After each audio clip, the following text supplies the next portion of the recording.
Welcome, YouTube universe. Whatever. It's the NBA December 28th betting market video with Big Ryan, the fat guy. Let's start off with the Pistons Hawks game, fat guy. The Hawks opened as 7-point favorites. They've been bet up to 10-point favorites, and they've received 64% of the bets. However, the Pistons have received 79% of the money. It's very bizarre. Unless there's injury news, why the line shift is 3 points. In addition, though, look at the money line market in contrast. Like, why? How is 90? Something seems suspect about those numbers, but I mean, they're the numbers that we've been provided with. 97% of the money on the money line is on the Hawks. Perhaps that is balanced though between the two things, Big Rye, considering there's usually more money on the spread market than the money line market. That's why the spread market was invented realistically. So we might have a balance here for the book, but it just seems bizarre.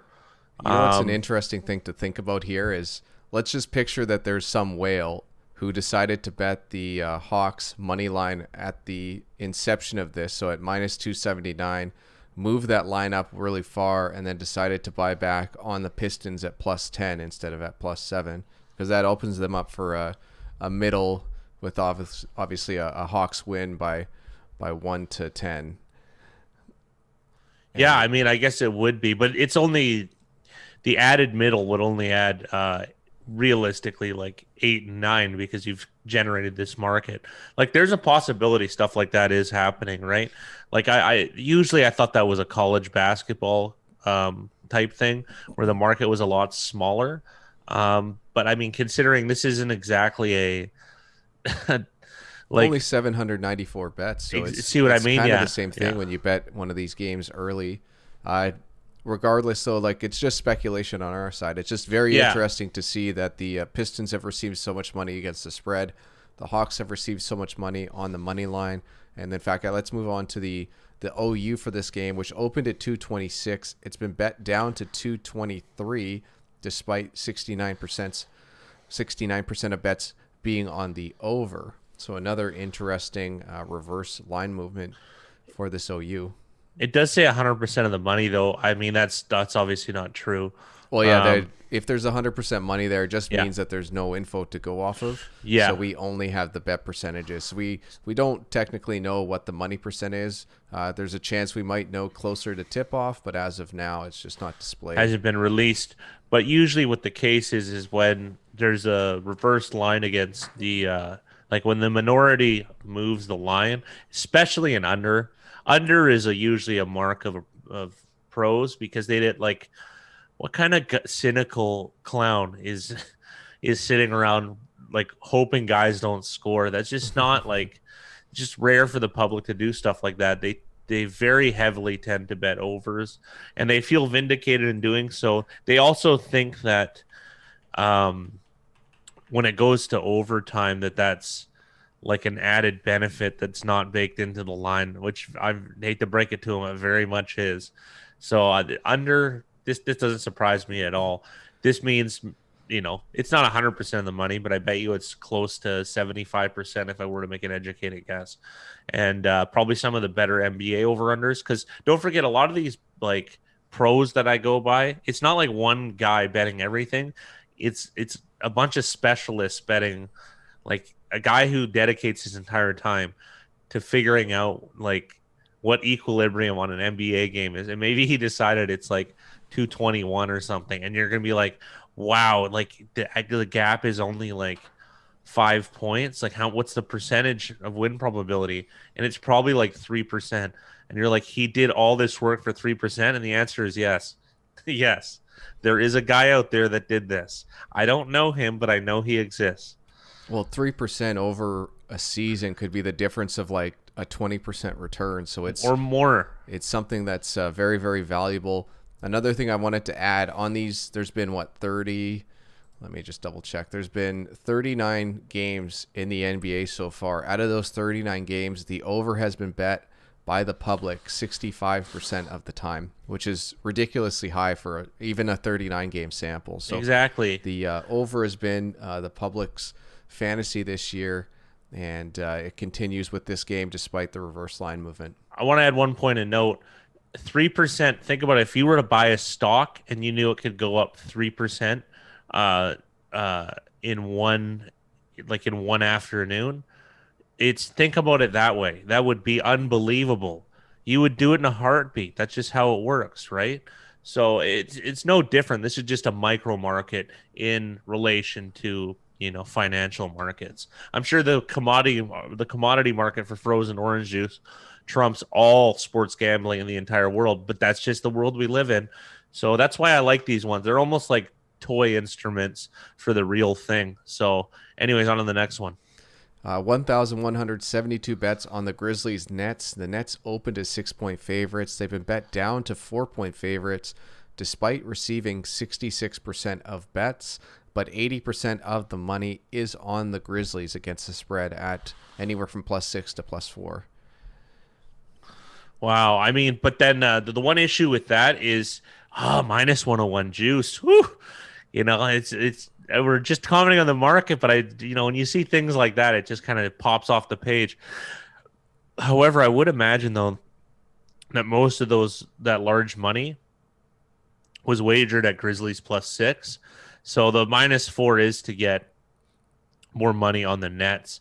And let's be honest here, the Nets have been like have they lost it? They're blowing teams out too. They smoked Boston, and I believe they won handily their game before that. I So I feel like, yeah, they ended up losing by 2 last night to the Charlotte Hornets. So uh, the key there is they did play last night. They did lose. So maybe we could speculate all we want about what's going on and why this market is being affected, but those are just certain facts that are going into this game. yeah, that might have something to do with it though. But I still imagine that these guys, considering they have a lot of star power too, that it's probably more of a popular play to take the Nets. Oh, I wonder definitely. if they're probably going to get a lot of public money, and this. I want to see if this game balances by the end. I really, really do, because then that's a good. The book must have a really good grasp on where they want to bet, because they're taking exposure, oddly enough, on the Nets, which you probably that seems almost counterintuitive, considering the Nets have star power, they have a star coach, all of that good stuff, right? So it'd be very interesting if the early pro money balanced out the future Joe money, which that's very, very, very sharp stuff from the book. And it is Pinnacle, so anything is possible. And then for the money line for this game, the Nets open -236. They were bet down to -179. They've received 58% of bets, but 99% of the money has been put on the Grizzlies money line, anywhere from 208 to +160. That looks like a ridiculous number, and it's not true. I actually buy it, because think about it this way: there's 1,172 bets on this game. That's split up between these markets. So most people are going to bet the spread. That followed by the over under. I would imagine the money line in this spot is probably the least attractive for people, except pros, they might not like the Grizzlies price in relation to the number, and they sometimes you find value on the money line in theory, because it might offer you a higher variance because they have to win the game, right? So it's a little bit different, but it might offer you maybe a percent better in long-term ROI. And pros don't care about results; they care about decisions. So variance doesn't matter. And I would imagine that they're all over the Grizzlies, because look at the difference though. It's opened at 208. 208 is more than double your money. Now it's +160. They don't forget, they're like vultures. You put some meat down, they're going to pluck it right to the bone, and that's probably what happened here. It's probably not value anymore. He probably missed it, but this is a good window into how they think, because 42% is putting up 99 times the money. Maybe it's not as stretched out, it's that drastic, but it does make sense to me, and I'm curious, very curious what this closes at. Next, the OU. It opened at 232. It's been bet down to 230. 56% of bets are on the under, and 90% of the money is on the under, helping push that line down 2 points.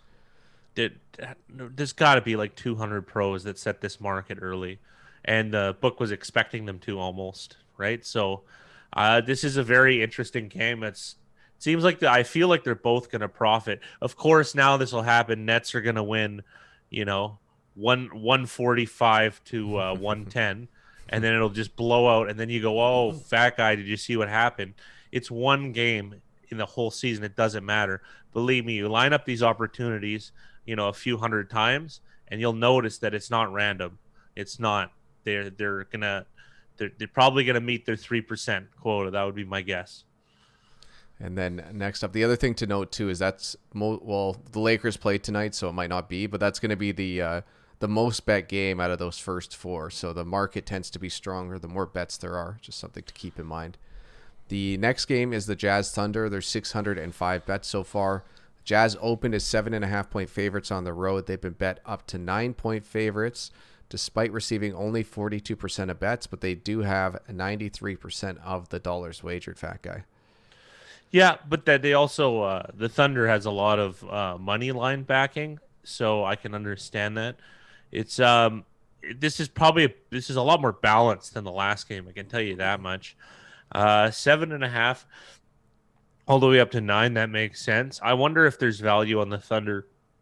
Not that I would know, considering this has been a bit of a juiced market. And it's interesting too that the Thunder might be Joe money on the money line, because the 81% of the money, we don't know at what intervals there were and what volumes there was, what purchase volumes there were. To use an investment term, what kind of candle indicator? I think that's what they say. My friends in finance, not that they're as good as they think they are, but the Thunder, if you bought it a lot, like if a lot of people bought it at 251, that just seems like a really bad buy, because 350 is like head and shoulders above. So I'm very, very curious. I wish they released that type of data, so you knew at what price points people like what resistance points, like where did people buy this at, because it's hard to get all of that money, and not have it mostly weighted to the earlier Thunder, which I guess is a bum line or bum money line, because you're moving it to entice betting on the Thunder. So this is interesting, but it's I think it's a bit more balanced. And then onto the OU, it opened at 221, bet down to 218, 56% of bets on the under. Other than the line movement, just not a lot of indicators there pointing towards either side on the OU. There's good juice on the under too right now, but I guess they're trying to. But what does that tell you? That it's the true equilibrium of the over under is probably like 219, because they're encouraging you to bet under 218, right? Yeah. And so it's probably in flux to flip 1 point up. And this is early. It's 605 bets. There's probably, my guess, 115, 130 bets on the under. So it's probably the equilibrium is probably like 219. And then, like I said, some pro, he really likes the difference between 221 and 219. And believe me, it is that thin. Next up, the Rockets Nuggets. There's 1,021 bets on this game so far. Nuggets opened at 7.5-point favorites. They've been bet down to 6.5-point favorites. 47% of bets and 83% of the money has been wagered on the Nuggets. So an interesting line movement there as far as how the money is poured in on the Nuggets. This is what we call a reverse line movement. Because think about it this way. Everyone, look at the Nuggets.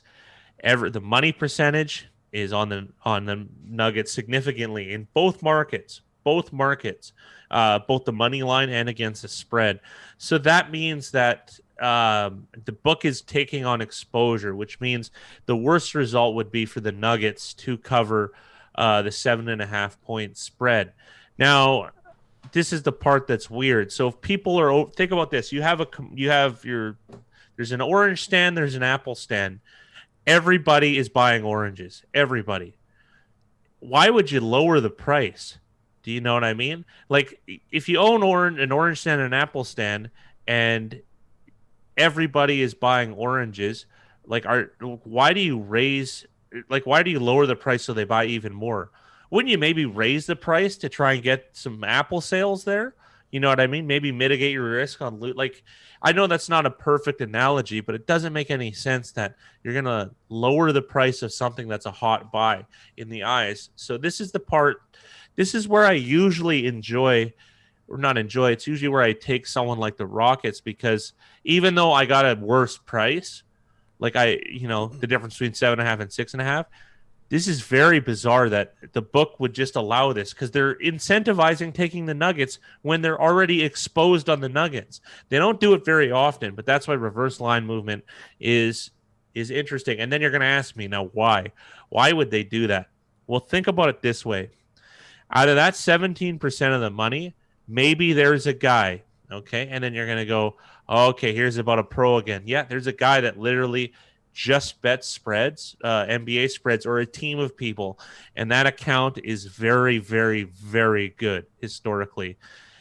Perhaps that they are willing to take exposure with that guy because that guy is so good. Or it could be a woman, who knows? Um, but a bottom line here is this is a reverse line movement. It's a big indicator, and it's very interesting. And this one's even more interesting than the Grizzlies Nets, in my opinion. The Grizzlies Nets is, I just want to know what the closing numbers are, but I want to see how the Rockets do. So you want to earmark this. Reverse line movement games don't happen every day, and this one's very interesting. Well, we'll also go over the OU, which also has seen reverse line movement because it opened at 225. It's been bet down to 223 despite receiving 74% of the bets and 67% of the money on the over. Yes, yes. Now this is reverse line movement. It's just not as serious as the Rockets Nuggets one, because as the spread for Rockets Nuggets, is that what you're yes, saying? yeah. Because there's more, the exposure is greater because people tend to bet it. And don't forget too, I always have this theory. Because we're doing these videos, I'm paying a little bit more attention to news, and I watch news for the most bizarre reason. I don't really care about James Harden, and I don't care about James Harden going to strip clubs. It doesn't mean anything to me. What does mean something to me is, what is this news? It's bad. It's about the Rockets, right? So it's negative stuff. Then there was another article I saw about it, how it was a nightmare for the Rockets coach who worked so hard to get there. Bad news is usually good news. That's just kind of the way the sports gambling world works. Any market, really. Any market, really. Yeah, exactly. So why? And then think of it this way: if guys are gonna, like Joes are gonna bet, they read these stories and they do something called anchoring, where they find a piece in the story and they go, oh, so and so is out of shape, they can't win, they're in total chaos. Like, those aren't quantifiable things. Those are made up narratives. Do you understand? It's a story. It This is what really realistically sports is, soap opera for guys. You know what I mean? And that's why they add these extra little bit of information. It doesn't have anything to do with anything realistically. So now I really want to know. Rockets have horrible news, and they're expecting more money, I would imagine, on the Nuggets, I would think. Just because if I'm think of it, I'm actually an NBA square, except I understand about sports betting. I don't know anything about the league, so I should be easily reactive to news. And if I only see bad news about the Rockets, when I'm doing my $20 bet on Bet365, sorry, I'm being as if I know. It's a lot of people I know that are like this. I would imagine that they're going to be like, yeah, the Nuggets look good tonight. So this is weird, smells weird, Anyways. Next game, Trailblazers at the Lakers, 718 bets so far. Lakers opened as 4-point favorites. They've been bet down to 3-point favorites despite receiving 65% of the bets against the spread. So we got the exact same thing going on in this Trailblazers-Lakers game. Yeah, this is cool. That we do in the Rockets-Nuggets game.